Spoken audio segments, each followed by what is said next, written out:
Let's start though with Justin Theroux because we all know he loves his freaking dog, and they've been having like these candlelit dinners together. Well, he also gave his dog a nice little trim. He busted out, as he called them, the skizzers. To give his rescue dog a haircut, but he's also rocking a Selena t-shirt, which I know that resonates with you and I. Yeah, Justin Theroux being a low-key Selena stan absolutely was what I took away from the situation. But yes, keep going. No, I mean, that's it. He's a Selena stan, but also he's a stan for his dog. Like the amount of love, tender love and care, and now haircuts, like grooming that he gives his pet. I mean, that's his ride or die right there, his homie. They are inseparable. I live for every paparazzi photo that I see of the two of them living their best lives together. And you know what? Quarantine brings out skills, and Justin Theroux giving his dog grooming skills a stab. I'm all for it. Way to go, Justin. Some people are better at it than others, though. Yeah. Case in point, Chris Evans. So he gave his pooch Dodger a haircut, and this is after he actually gave him a trim before, and he told Jimmy Fallon on Tonight Show that I think he thinks he misplaced his confidence because he went into the second haircut thinking, I can go down a guard, I'm gonna do it when he wakes up first thing in the morning when he's all energized. As you can tell from this Instagram photo, did not go very well. In fact, he said it went so wrong so fast. Somehow that Dodger though still pulls it off. What did you think? I think, first of all, the dog is damn adorable. So it doesn't matter what the cut is. The dog is so freaking precious. Yeah. But I 100% empathize with his rationale that it was like, I did a good job the first time. I'm really leaning into these like skills that I've acquired. And then you get a little too much false sense of hope and it kind of goes south. I mean, I'm no beautician. I am very much like, I leave things to the professionals. Yeah. And my husband was like, Deidre, I need a haircut. You got to help me. We don't have much here. We used his beard trimmer. Yeah. And he would kill me if I posted these photos for all of Entertainment Tonight to enjoy. But how did it go? I'll just say I'm the Chris Evans in the situation. That's how we'll leave it. My boyfriend cut my hair, and he actually did an okay job. We haven't had any freak haircut accidents by any means, but you're right. I feel like because of quarantine, there's things we have to do ourselves that maybe normally we would ask for help for. Case in point with me is building a bed. Like I would have asked someone who's a lot more handy than I am to do it. And again, quarantine fail. The first time we laid in it, it actually fell. Like on one side. So it wasn't like a dramatic, like, boo. It was more like, woo, what just happened? Like, was it late at night? Were you like excited to get into bed and then you had to deal with this? And like, because, sorry, tell me first, go. That's a great question because it actually wasn't late at night. It was like around the time you would turn on the TV and start watching your show or whatever. Yeah. Exactly. Except I was not confident. I had a feeling something was going to go down. Literally. And I was right. What was the issue? Do you not have the right tools? Do you think you didn't assemble it correctly? It was that first.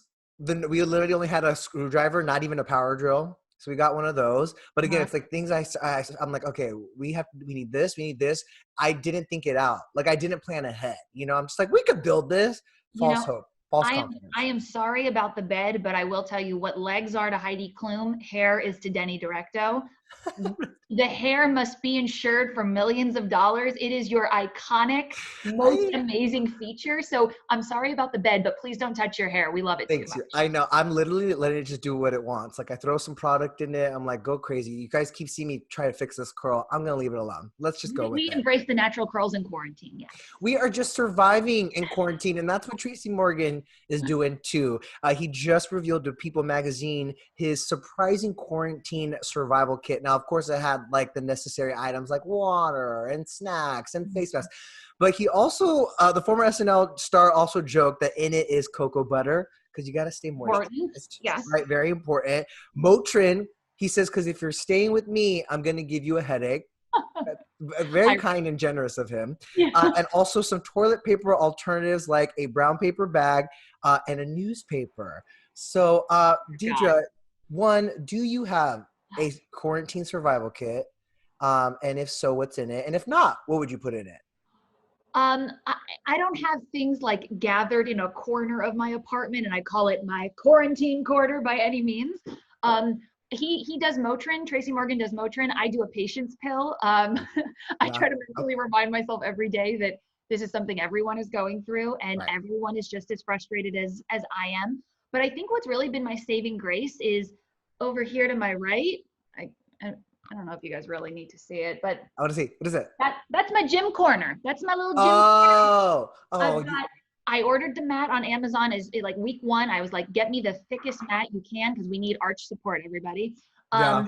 I've got 2 different sets of weights and some wrist weights and some ankle weights. And honestly, just moving, not even doing something rigorous, but just moving really gets me into a good mental space, makes me feel great, and makes me feel productive. Because when you're in these 4 walls, you know, this little 800 square foot apartment I live in, it can get, I don't know, a little intense at times. So it's good to release and sweat. What is in yours? You're a Fitspo queen, and normally I would roll my eyes at that, but I have surprised myself by how motivated I have been to work out on my own at home. You just got to. You have to survive. Like I'm getting old too. Like I need to stretch and like get the blood flowing, literally. But on mine, in mine would be.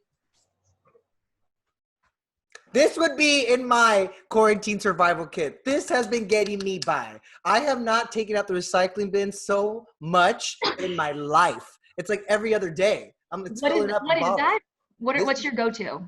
For reds, Pinot Noir. Okay. Whites, Sauvignon Blanc. Wow. I've also been venturing into orange wines lately. Big fan.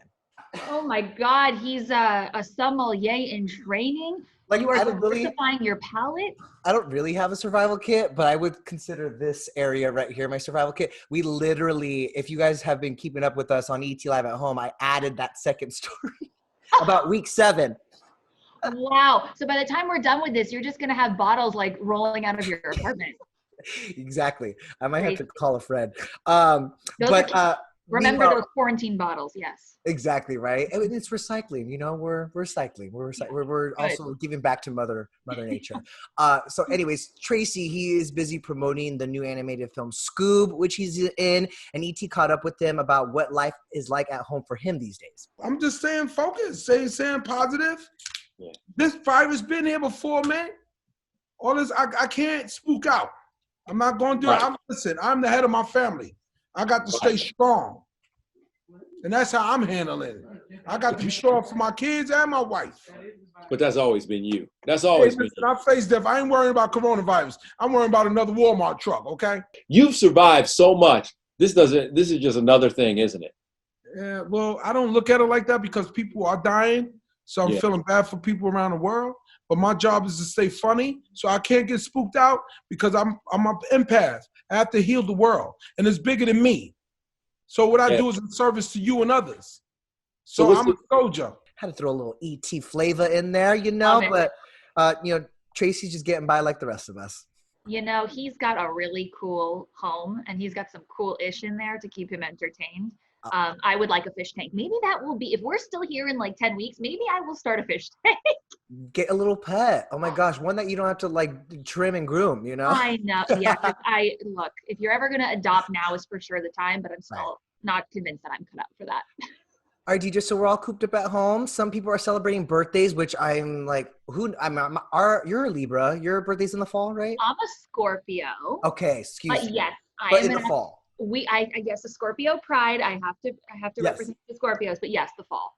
I just can't even predict what those birthdays will look like in September, October, November. But someone who is celebrating one in quarantine is Gwyneth Paltrow's daughter, Apple Martin. She turns 16, and to celebrate, her mom, who I adoringly nicknamed Goop, shared some amazing photos of Apple. You rarely see the full photo like of Apple or her kids. And I was just stunned by how gorgeous she looks and how much she looks like Gwyneth. So I feel like the last memory I have of really seeing Apple was when she went to the Super Bowl to support her dad. Of course, Beyonce was casually there. Yeah. And I'm having a memory of like Gwyneth snapping pictures of Apple with Blue Ivy, like that, kind of being her like babysitter. Yeah. And I thought, oh, how cute, a 12-year-old. She's looking after her little friend. Fast forward, apparently like 4 years. This girl is a stunning teenager. First of all, I want that dress. Who makes that cute white spring dress that she's wearing? Yeah. But from the blonde hair to her beautiful natural face, she is striking. And I feel like we haven't seen much of Gwyneth's kids like trying to enter the spotlight like a lot of celebrity kids are. But this girl, oh my God, I don't know if she can act or sing, but she could certainly model. She is so breathtaking. It's insane because I'm thinking back when I was 16, I looked like, I mean, I was looking pretty rough. And I feel like 16-year-olds look so different these days.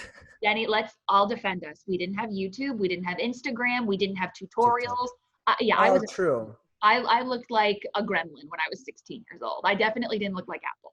For sure. And that's why it's like really important to like stress that everyone's beautiful. It's like there's no standards to like what you're supposed to look like as on social media, but there are tools and resources if you want to, explore, get a little creative with your makeup and your hair and stuff. Like and have fun with it. I'm like, I'm so glad I am not a kid during this age. You know what I'm saying? Totally. But you know what? I also wish I was a kid during this age because I feel like makeup is so much more celebrated and dyeing your hair a different color is celebrated. When I was in high school, I'm pretty sure it was a school rule. You couldn't have fun neon colored hair. And now I feel like you can roll into school however you want because we celebrate individualism so much more. Something tells my parents would still not be about it. They'd be like, no. Correct. No. And mine as well. Yes. Okay, let's get into this next story because it's been kind of trending and making some waves.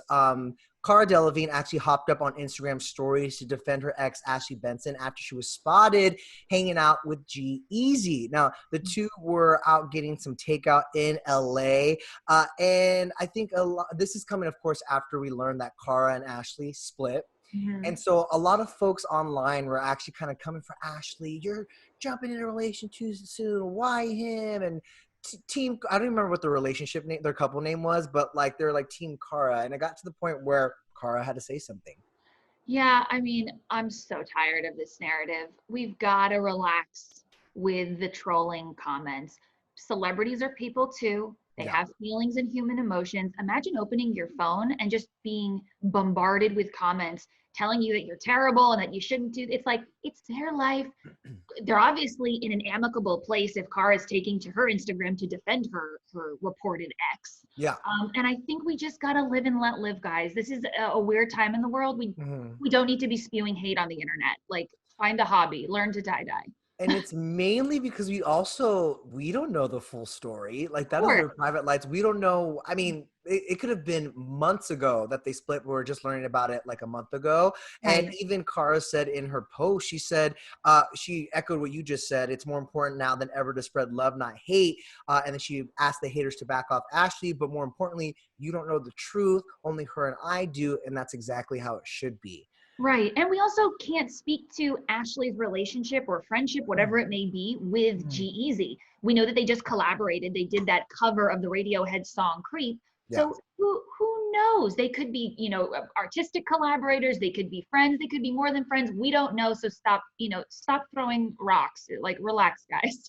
And meanwhile, Ashley seemingly implied that she and G-Eazy are just friends after she liked a post from a fan account, basically saying, like, stop saying Ashley cheated or even Cara. They just need friends right now more than ever. Like, you can't say they're dating just because of a like and some comments, which, again, Ashley liked that post. So maybe that says everything. Maybe it says nothing at all. Analyzing Instagram behavior, very scientific science, yes. It's a skill, okay? It is a skill. You got to put your FBI hat on and do some tracing, but we'll keep an eye on those two.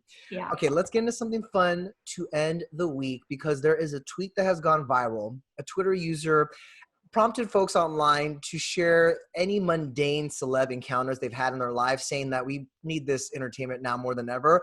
What I did not, and it got a lot of posts, a lot of engagement, but what I did not expect were there was a bunch of celebs who popped in to share their own celeb fan encounter, or excuse me, not fan encounters, but their own encounters with other famous people. Among them, Jane Lynch. She says she almost ran over Diane Keaton in a parking lot in West LA. Take that as you will. Meanwhile, Lonnie Love says she saw Samuel L. Jackson almost get hit by a car when he was crossing the street, but in true Sam Jackson fashion, he cussed at them. Hey, effer. Which, imagine seeing that. And then Seth Rogen. We're laughing, but these were actually probably really serious, like when they happened. We must protect Diane Keaton. We must protect Sam Jackson. Yes. But can you believe that there's like famous people also seeing this happen and like, clocking it and then tweeting about it? They were in LA is a very small bubble, so in a weird world I can, yes. LA and New York. I want to highlight another one, Seth Rogen. He says he once saw Magic Johnson at a Cold Stone Creamery. Now, this resonated with me for two reasons. One, I my first job, my high school gig was a Cold Stone Creamery. Tip, tip, hooray! Exactly. So I get it. I love it. But also my celeb encounter that's super mundane is that Seth Rogen actually used to be my legit neighbor in my first apartment in West Hollywood for 5 years. Like you would just see him walking his dog casually. I'd pass him all the time. Denny, you're the most social person in the world. How did you not invite him up for a party or a drink or something? Good question. Like he seemed very reserved and the type of person you did not want to go and interrupt. When he's like, yeah, almost even, I would even go as far as to say a little shy. Oh, yeah. Sometimes the really, really funny, like outgoing comedic ones are very shy in real life. You could just see every time he stepped out of his gate, he was like looking around to see who was there. So I don't want to bother him. I'm his neighbor. This is our neighborhood. It's neighborly bond, yes. This is his home. I didn't want to intrude. But back and we talk about a move to LA story. I was like, Seth Rogen's my neighbor? Like what? Wow. That's wow. Saw stars immediately. Exactly. Do you have any random encounters with famous people? I have two. Actually, the celebrity ones that you just read reminded me. My girlfriend and I were on Ventura Boulevard in Studio City trying to pull into a parking lot to go eat. And Zac Efron on his skateboard at 100 miles an hour, my friend nearly took him out. She was driving. He was going so fast and he knew he was wrong. He turned back and started hysterically laughing and apologized. Oh my God. Yes. So we stan a respectful king who apologizes for skateboarding mishaps. Something that he does seemingly probably very often, almost every day. Well, and this was in 2011. So it was like the height of High School Musical. I was more shocked that this massive star just skateboards down mainstream boulevards in LA. My other one is a little more heartwarming. When I was younger, like in middle school, I was having a lot of spells of vertigo and my parents were concerned. So they made me go get checked out by a doctor at UCLA here in LA. And I was really disoriented. You know, when you have vertigo, you're really dizzy and your equilibrium is off.